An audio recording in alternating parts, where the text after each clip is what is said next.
Good evening. It is a massive haul of stolen jewelry now in the hands of Halton Police, who say it was taken from bodies in mausoleums across the GTA. Police allege the thefts were done in broad daylight, and some of the items stolen contained human remains. CTV's Raheem Ladani is live tonight with details behind these disturbing thefts. Raheem. Nathan and Michelle, good evening. You're right. These alleged crimes are deeply disturbing. Police say that the two individuals committed several crimes, and now they're facing nearly 100 charges. The Last Supper Mausoleum is one of at least 8 across the Greater Toronto area, which police say has been robbed in recent months. I was outraged. You stole from the dead. What kind of person are you? Those are the words of a grieving family member, a victim of an absolutely heinous crime. Halton Police say this wasn't a crime of opportunity, but one that took meticulous planning, accusing 45-year-old John Rutch and 31-year-old Jordan Noble of going to cemeteries in broad daylight, often posing as grieving family members.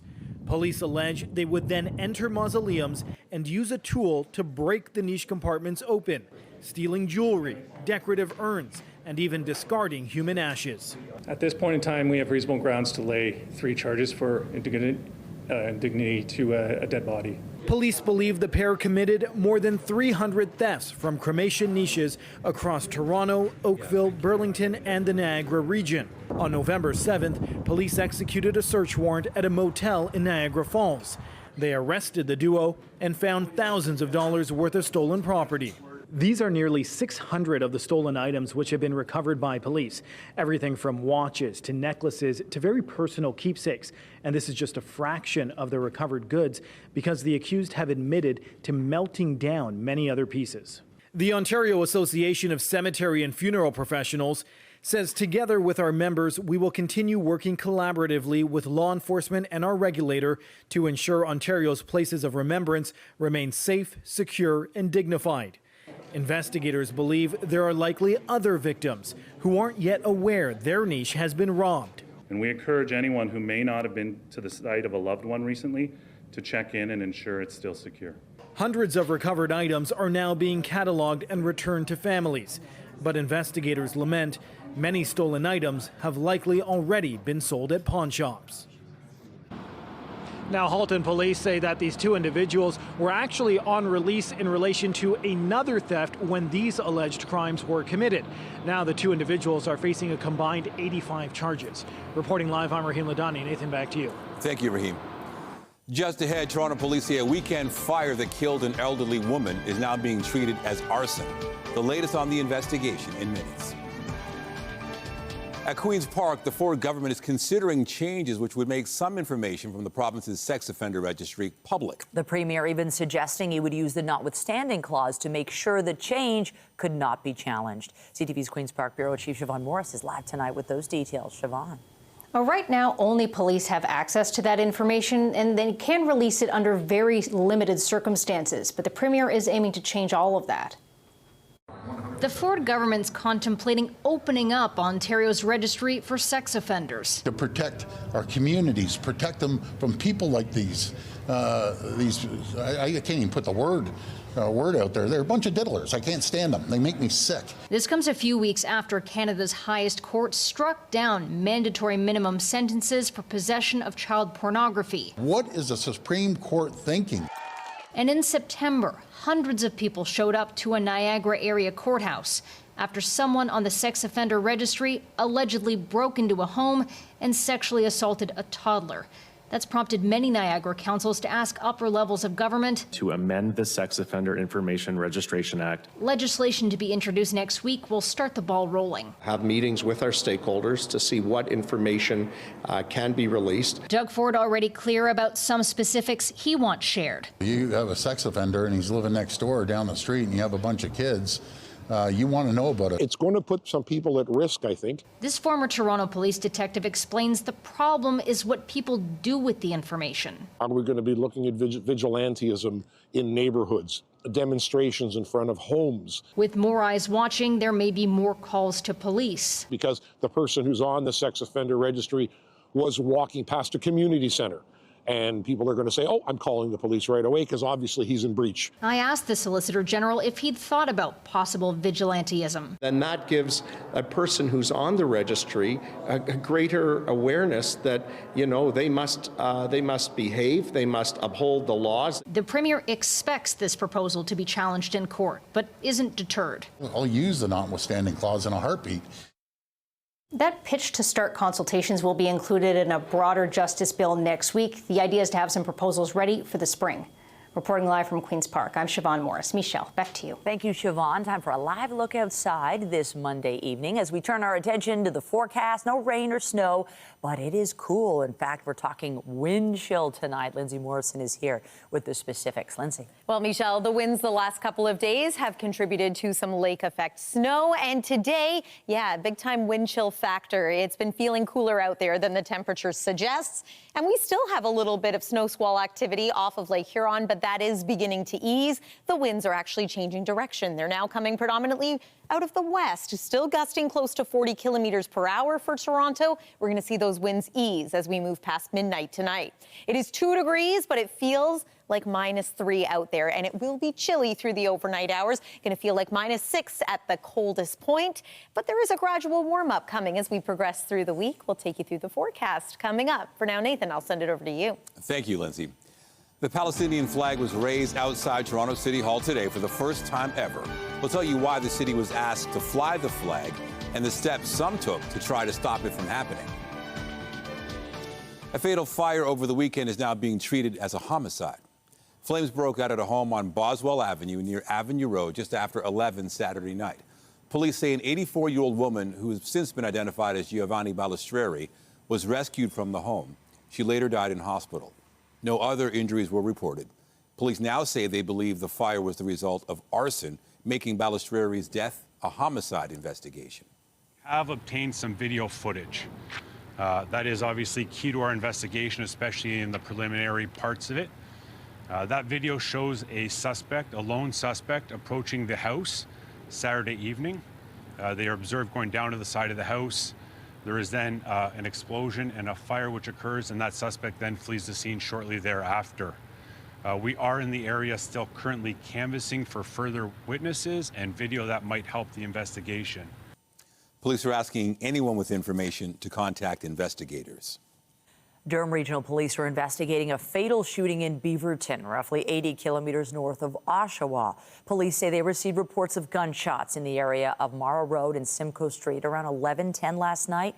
They were later informed a man had been dropped off at an area hospital with a gunshot wound. Police say that 22-year-old man died in hospital. Investigators are looking for anyone who may have been in the area last night and may have dash camera or surveillance footage. Anyone with information is asked to call Durham Regional Police. 3 volunteer firefighters were injured after being struck by a vehicle in Uxbridge last night. Durham Regional Police say the firefighters were at the scene of a crash on Wag Road near Highway 47 when they were struck by an SUV. 3 were taken to hospital, but 1 has since been discharged. The driver involved in the original crash was also taken to hospital in stable condition. The Uxbridge fire chief says roads were icy at the time of the crash. The exact cause is still under investigation. One person has been taken to hospital following a stabbing in North York. This happened in a parking lot near Dufferin and Ranney Avenue, just south of the 401. The victim, a man, was taken to hospital with serious but non-life-threatening injuries. Police say the suspect left the scene in a red van. He's described as a man in his 20s with braided hair and was last seen wearing a black coat and black pants. Police are asking anyone with information to come forward. Mount St. Denis Station opened this weekend, and today the president and CEO of Metrolink says there is a chance the Eglinton Crosstown LRT will open before the end of the year. We're applying the most rigorous tests that have ever been applied to LRTs anywhere, and we're doing that precisely because of the experience of the Ottawa LRT. And so all is subject to the system continuing to perform. But as I was just saying, the system's showing great stability even in the Canadian winter, so there's a lot of promise. The station opened for GO and Up Express service on Sunday. It will offer a direct connection to the Eglinton Crosstown when the light rail opens. Metrolinx began carrying out a revenue service demonstration for the long-awaited Line 5 back in October. The Crosstown LRT was supposed to open in 2020, but the date has been pushed back several times. For the first time in history, the Palestinian flag was raised outside Toronto City Hall this morning. As expected, it was met with resistance, but as CTV Sean Leathong reports, a legal challenge to block the flag raising failed. It's a symbol some thought would never happen. The Palestinian flag raised at City Hall in Toronto for the first time. This day means everything. This is a moment where the city of Toronto, in acknowledgement of the state of Palestine, is standing up and raising the flag of a nation that should have been recognized many, many years ago. Free, free Palestine! The flag raising came at the request of the International Center of Justice for Palestinians, with council voting last week to mark the 37th anniversary of the Palestinian Declaration of Independence with this flag raising. This is just a symbolic move, but we appreciate it very much, and we're very happy as a community, but we know that we're still far away from what we actually asked for. Through the city's flag policy, nations can have their flag raised on their national days or special anniversaries, but they must be recognized by Global Affairs Canada. The government of Canada recognized Palestine back in September, and today was seen as a win. For a long time, we've not been able to talk about Palestine or express our Palestinianness in public spaces. And because of our collective efforts, we are here today to raise the Palestinian flag and celebrate the unity we have formed over the last several years. If you count down 2 years ago, asking for ceasefire would have fired people from their job, all the way today for us standing beside the Palestinian flag raised in front of the city of Toronto and multiple cities. It makes me feel very emotional. Pro-Israeli group the Tafsik organization attempted a court injunction to prevent the flag from being raised. The motion was defeated this morning. The injunction arguing that the original conditions set by the Canadian government to recognize Palestinian statehood were not met. The conditions being that all the hostages be returned from Gaza, dead and alive, that Hamas puts down its arms and a few other things, and none of those things were met. The same organization applied to have the Israeli flag raised in May of this year. Mayor Olivia Chow did not attend this morning's flag raising, nor did she attend the flag raising in May. Sean Leathong, CTV News.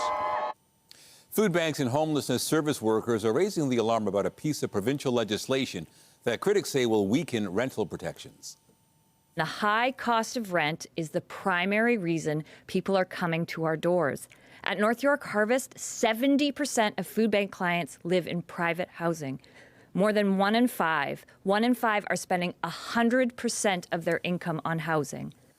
Bill 60 would block renters from introducing new evidence during landlord and tenant board hearings, as well as cut appeal timelines and shorten eviction notice periods. Dozens of emergency food and shelter providers have signed open letters urging the province to scrap the bill. The Ford government says the bill will attract more landlords to the market by making rental rules more flexible.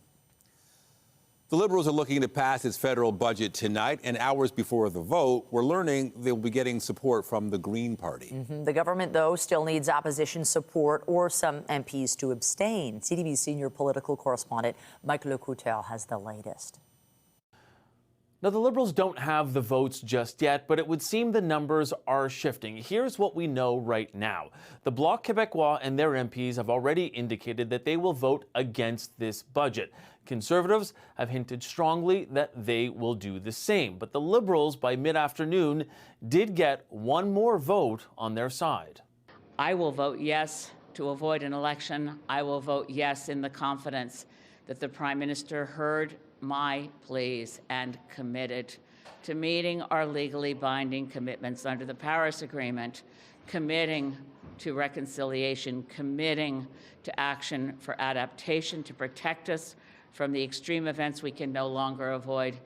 Now, the key here is the NDP and their 7 MPs. They have not indicated just yet which way they will vote, but the math is pretty clear. The government either needs 2 abstentions or 1 more opposition MP to vote for their budget. If they don't get either of those 2 scenarios, the government could fall because this is a confidence vote. However, Mark Carney, the Prime Minister, early today, seemingly confident that he will be getting the votes, saying that this budget is the right one for this time, and he believes that it will pass through Parliament. What Canadians want is to invest in their country. A confident budget, a budget that moves forward, brings us together from local infrastructure to new ports, new future, more independent, stronger Canada, better Canada for all. And that's the opportunity for parliamentarians to vote today. Now, all eyes will be on the House of Commons at 6:45 Eastern Time.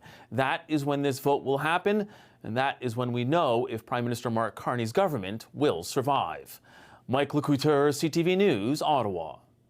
And we'll be keeping tabs on it. And as he waits for MPs to vote on his first budget, Prime Minister Mark Carney held a First Minister's meeting today. He discussed the ongoing trade war with the U.S., and Premier Doug Ford says the conversation was positive. It was good to get together. I recommended we do it more often. We do it frequently, making sure we're all speaking off the same song sheet. And we're gonna have a discussion more frequently than it's been a little while. But I want to thank the Prime Minister for traveling around the world and getting Canada out front.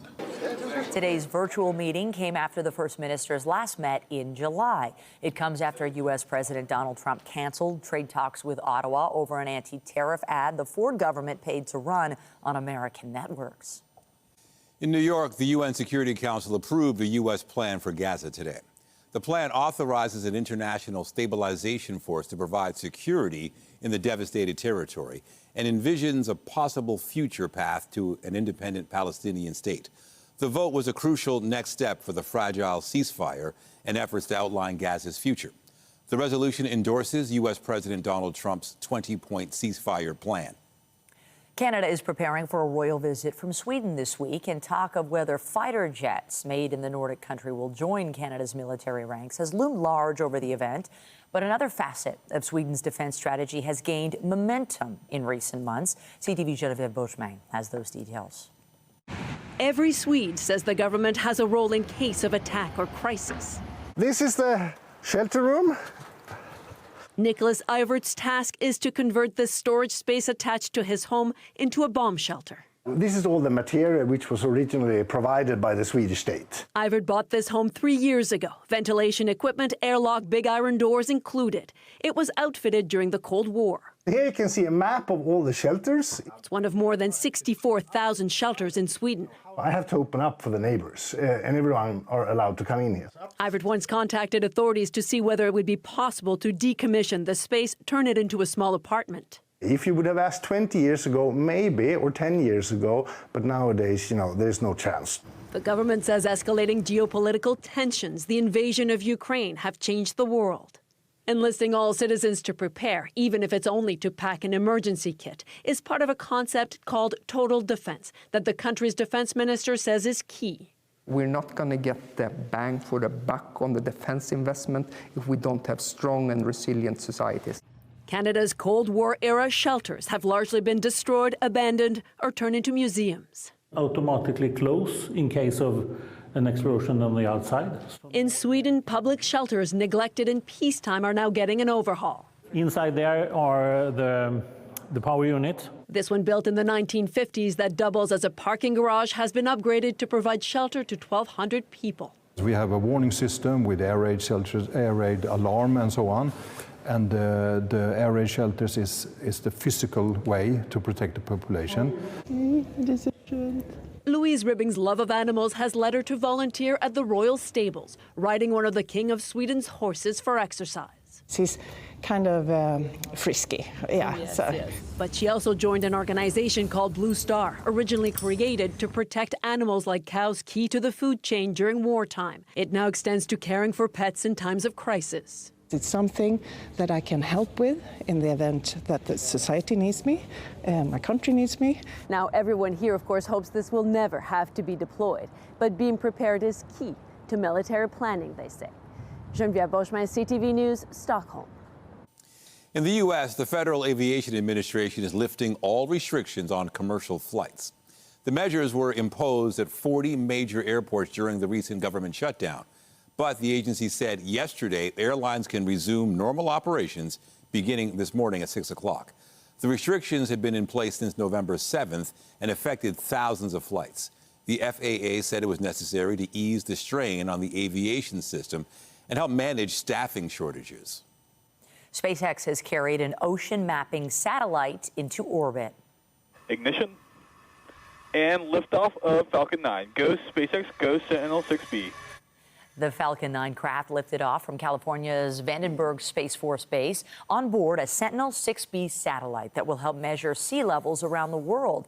It is part of the European Union's Earth Observing Program. The 3,100-pound satellite was deployed close to an hour after launch at an altitude of 821 miles. Coming up, the goal of eliminating cervical cancer in Canada is at risk. New Canadian cancer stats reveal steadily declining rates have now stalled. What's behind the plateau in progress? And I'm Pat Foran. Coming up on Consumer Alert, car insurance is expensive, but it's even more costly if you're a new or young driver. A survey finds some new drivers could have to pay more than $1,000 a month just to insure their vehicle. I'll have my reports, and that's just ahead. So technically, core temperatures haven't been too bad the last couple of days. We were 8 degrees yesterday. We were around 4 today, but you factor in those winds and it's been feeling significantly cooler. Seasonal norm is about 7 degrees, and we will be closer to that as we progress through this week. We've also got a couple of sunny days to look forward to. We'll show you when with a look at the 7-day forecast coming up. And stay with us. We've got another full night of great shows for you right here on CTV.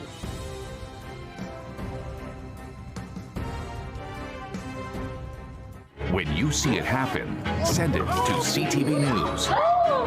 Text 10400. From your screen to ours. Text 10400. If you're a young driver or you're a parent with young drivers in your home, you know it can be expensive paying for car insurance. Statistics show that young drivers may take part in riskier behaviors, which is why they're more expensive to insure. Here's Pat Foran with today's Consumer Alert. Pat. Thanks, Michelle and Nathan. Unfortunately, young drivers, especially young men, are very expensive to insure until they gain experience behind the wheel. However, you can shop around for different vehicles and policies, which could help lower your rates.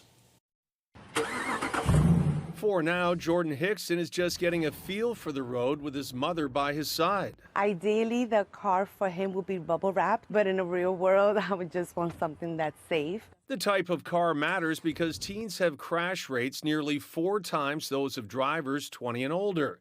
Choosing the right vehicle is critical. You're going to want to choose a car that isn't too small and also that isn't too fast. Not only is it going to be cheaper to insure, but it's also going to give that teen driver a better sense of their speed. According to rates.ca, a 20-year-old male driver with no claims and no driver training could have to pay more than $13,000 in annual premiums if he was driving a recent model Honda Civic.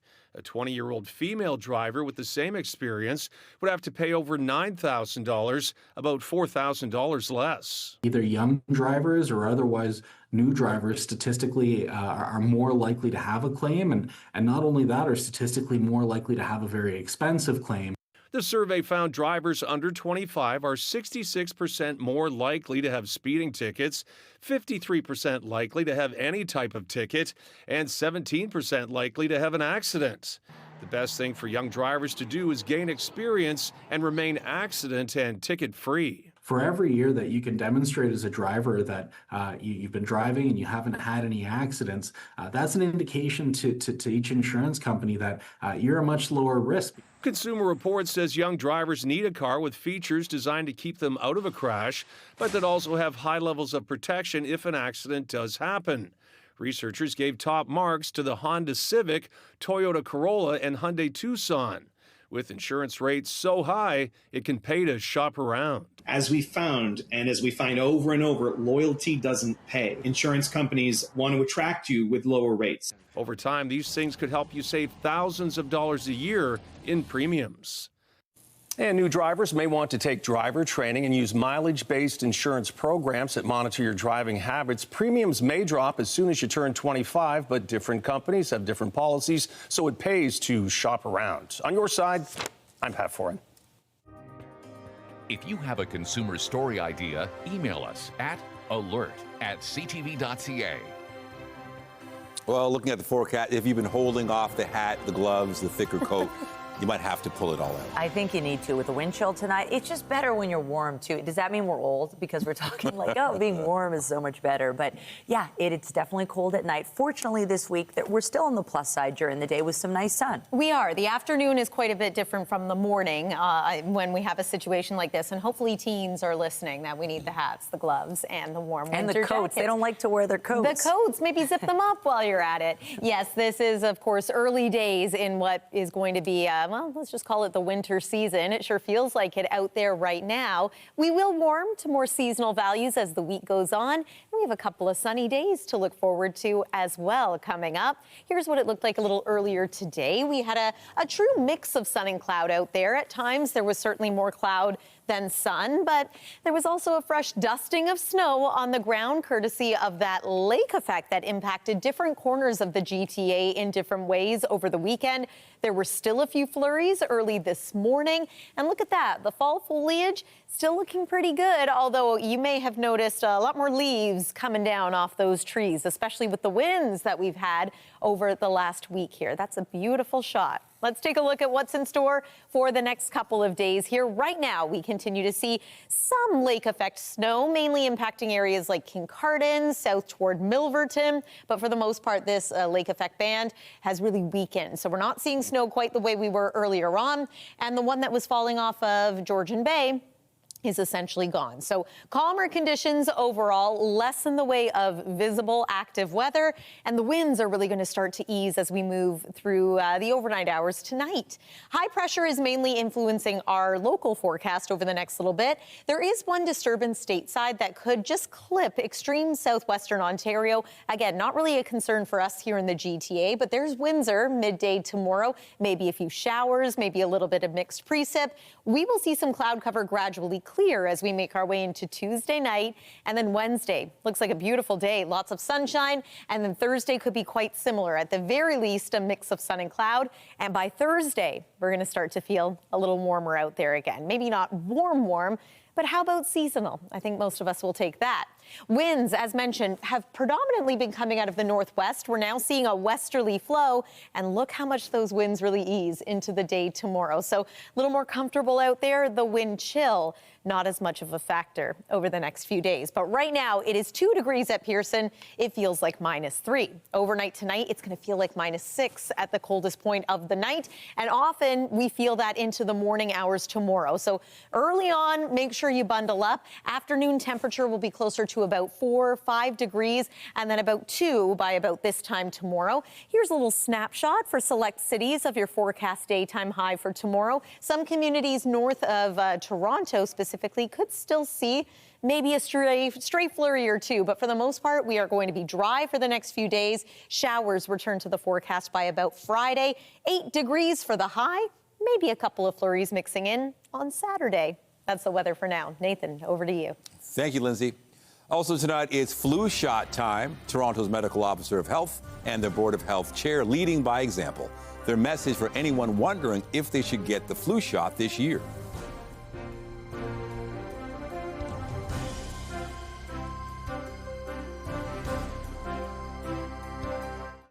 Toronto Public Health is urging everyone to get their annual flu shot, and they're leading the way. Today, the chair of the Board of Health and Toronto's Medical Officer of Health rolled up their sleeves. CTV's health reporter Pauline Chan has more.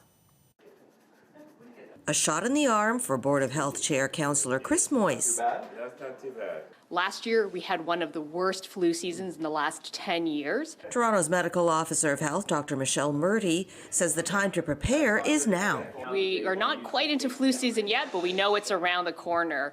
Certainly as we move into the winter months through December, January, February, we know flu season is going to be on the rise. But some have suggested our vaccine is not a perfect match for this year's flu strains. There is one that's circulating now that seems to be maybe not perfectly matched to the vaccine, but we don't usually only see one type. We usually see many types, and so it's still really important to get your flu shot. Toronto Public Health is also encouraging us to get our COVID vaccine booster and says it's fine to get both at the same time. The COVID virus still keeps evolving, and the vaccine helps to try to boost that most current immunity to what we're seeing now. And for those without a family doctor, Toronto Public Health will be offering special clinics. Participating pharmacies are offering free flu shots for anyone 2 years and older, and public health clinics are offering shots for those 6 to 36 months by appointment. Pauline Chan, CTV News.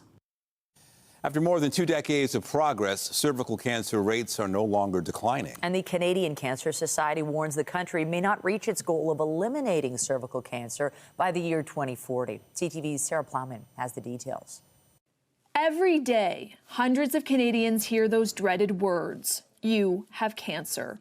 For Linda Wu, that moment happened 35 years ago when she saw a doctor for her pregnancy and learned she had cervical cancer. If I hadn't gotten pregnant, I wouldn't have known. I would have been like every other woman who discovered it when it was too late. A new report shows after a long period of steady decline, cervical cancer rates have plateaued, even though experts say it's preventable. This really highlights that we aren't making the progress that we had seen before.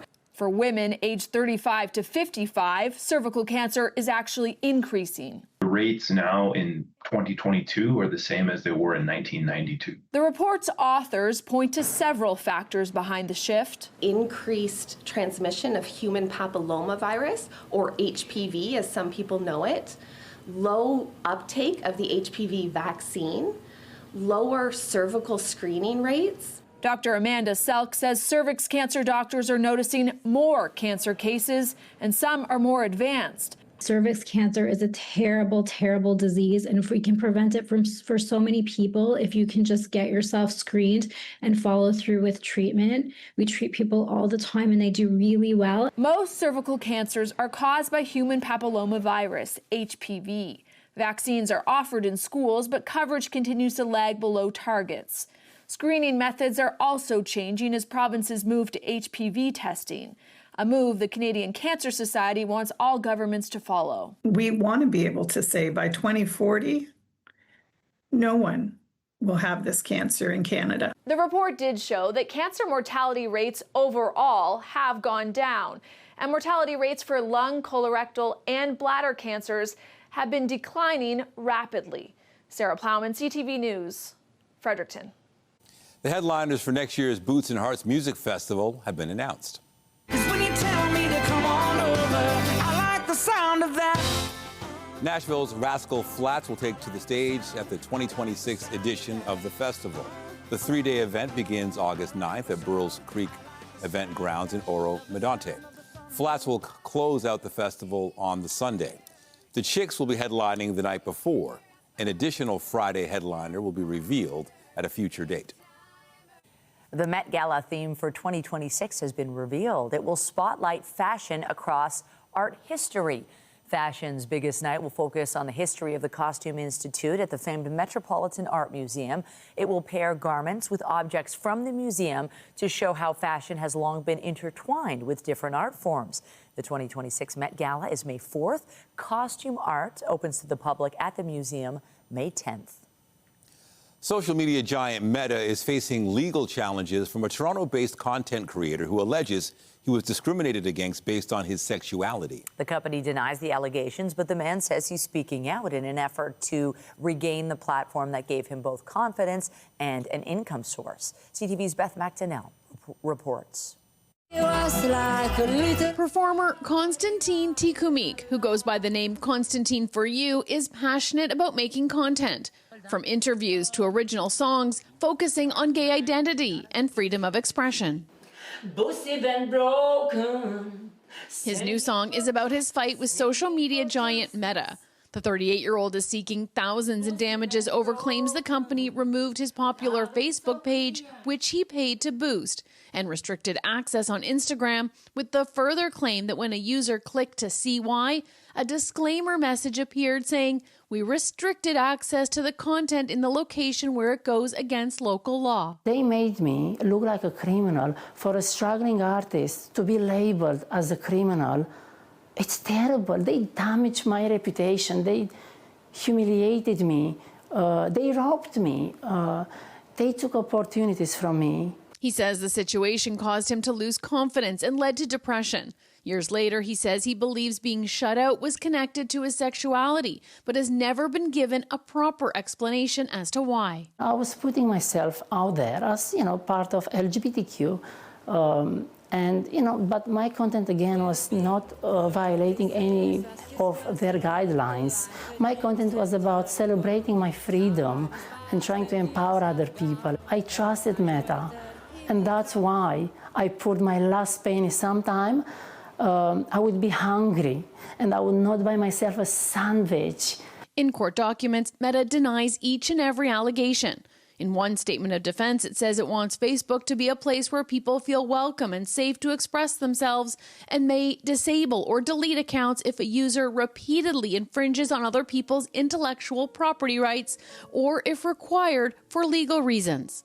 In another statement of defense, Meta explains the disclaimer related to local laws is from AgeGates, a feature that restricts access to an Instagram account with ages above a certain threshold, and that it was imposed by the plaintiff, adding Meta doesn't discriminate against the LGBT community. CTV News reached out to Meta about the Constantine For You accounts and the case, but did not hear back. Our voices matter. And they tried, and they did it very successful, and they silenced me, but I'm not anymore silent. He says the case is scheduled to be heard the first week of December. Beth McDonnell, CTV News. After the break, they're one of the hottest teams in the NBA and have won 7 of their last 8 games. The Toronto Raptors are back home riding a 3-game win streak. Sports is next.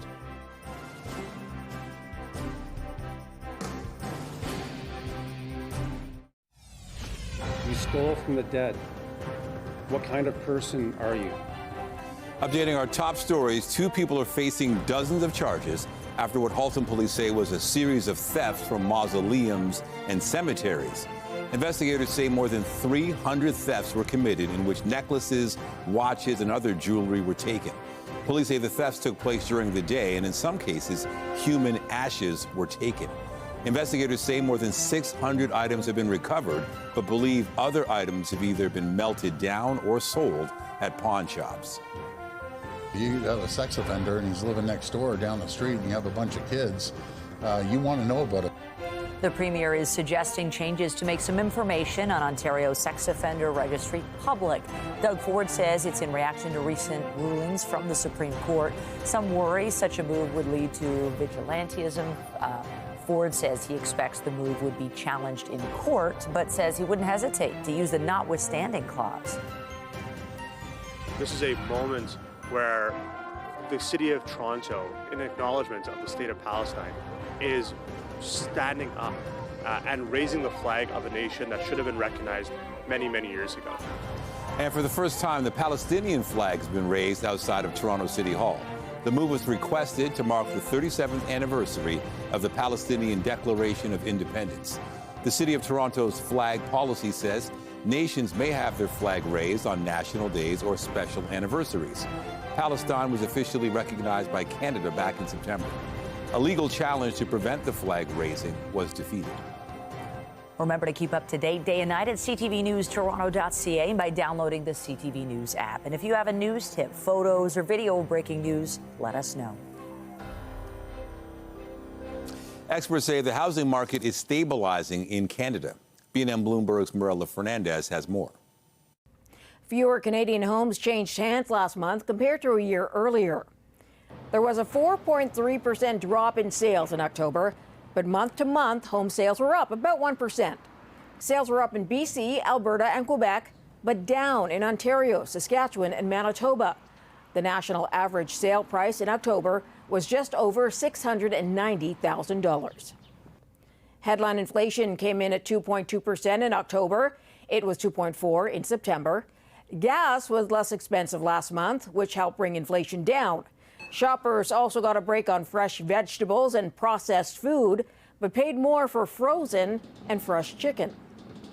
A new poll by a group called Snowbird Advisors shows a 15% drop in the number of Canadians heading to the U.S. this winter.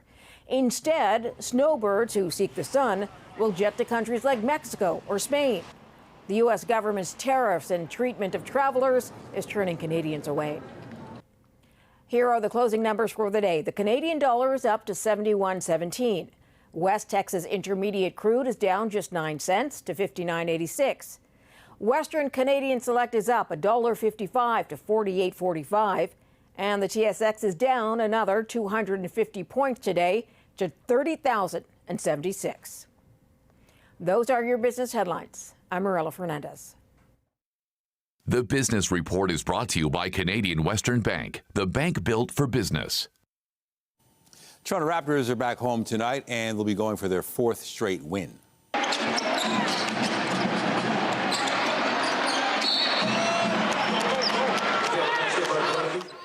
The Raps moved into 2nd place in the Atlantic Division after defeating the Indiana Pacers on Saturday.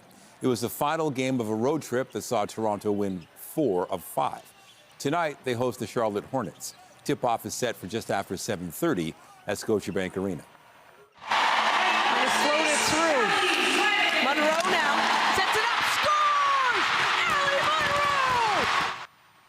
The Toronto Raptors are gearing up for their first game of the regular season on Friday. They begin the 2025-26 campaign in Minnesota against the Frost. Toronto's first home game is Saturday, November 29th versus Boston. The Raptors finished up their preseason this afternoon with a 3-1 win against Ottawa. To baseball, and a beloved Blue Jay may be headed to Cooperstown. Edwin Encarnacion is among a group of 12 players on the Baseball Hall of Fame ballot for the first time. The former slugger spent 8 seasons with the Jays, beginning in 2009. He played nearly 1,000 games for Toronto with 239 home runs and 679 RBIs. Encarnacion is currently on the team's coaching staff. Others on the ballot for the first time include Cole Hamels, Ryan Braun, and Matt Kemp. Anyone elected will be inducted on July 26th. Meantime, Blue Jays pitcher Nick Sandlin cleared waivers and has been elected to be a free agent. The team outrighted him to AAA Buffalo last Friday. Sandlin and Andreas Jimenez were acquired last December in a 3-team trade. The reliever made 19 appearances for Toronto last season, but missed the second half of the campaign and the playoffs due to right elbow inflammation. Just ahead, a hero's homecoming. The Saskatchewan Roughriders return home Grey Cup champions. Highlights from the big victory over Montreal as they get ready for a parade.